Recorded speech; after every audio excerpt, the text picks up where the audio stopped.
En 12 ans, le célèbre animateur et acteur Jean-Luc Reichmann a accueilli plus de 12 000 candidats et travaillé avec 574 maîtres de midi. Au fil des années, le jeu télévisé n'a rien perdu de son audience et connaît toujours un énorme succès. Les 12 coups sont regardés par plus d'1 milliard de téléspectateurs par an, explique le mari de Nathalie Lecourt. L'homme qui incarne Léo Mattei sur le petit écran est fier de ce succès, mais Jean-Luc Reichmann refuse de se reposer sur ses lauriers. Rien ne peut être considéré comme acquis, mais depuis 12 ans, nous avons tous travaillé dur au quotidien, dit-il à l'intention de nos confrères. Dans les colonnes du magazine, il s'est confié sur l'avenir du jeu télévisé. Jean-Luc Reichmann ne s'ennuie pas dans les 12 coups de midi et a encore de nombreuses années devant lui sur TF1. Il n'a donc pas l'intention d'arrêter tout de suite le célèbre jeu télévisé. Tous les curseurs sont dans le vert. Il n'y a aucune raison de travailler sur un autre programme pour le midi.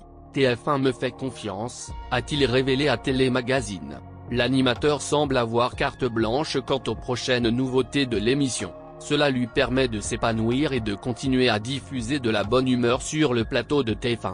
Il me laisse une liberté totale et je ne les remercierai jamais assez. Tant que j'ai envie de présenter cette émission et que je me sens utile, pourquoi m'arrêterai-je? De quoi rassurer les fidèles des 12 coups.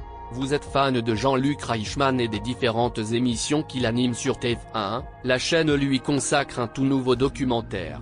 Vous pourrez voir le documentaire sur l'animateur Jean-Luc Reichmann sur TF1, intitulé Jean-Luc Reichmann, un destin hors du commun. Produit par Endemol France, vous découvrirez également l'intervention de nombreux membres de sa famille, mais aussi de tous ceux qui travaillent avec lui. Star de la télévision française, il est la vedette des émissions de la mi-journée sur la première chaîne d'Europe. De l'autre côté, un enfant mis sur le banc de la cour d'école, moqué, raillé, mais dont la singularité, cette tache de naissance indélébile, deviendra sa force. Un point d'ancrage essentiel pour accepter et se battre, au-delà de son histoire personnelle, pour la valorisation de toutes les différences, écrit la chaîne dans son communiqué, ajoutant. Avant son visage, désormais connu de tous, c'est sa voix que le public découvre.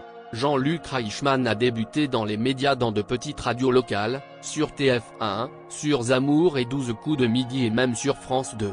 Comment l'enfant timide de la banlieue de Toulouse est-il devenu l'une des personnalités préférées des Français?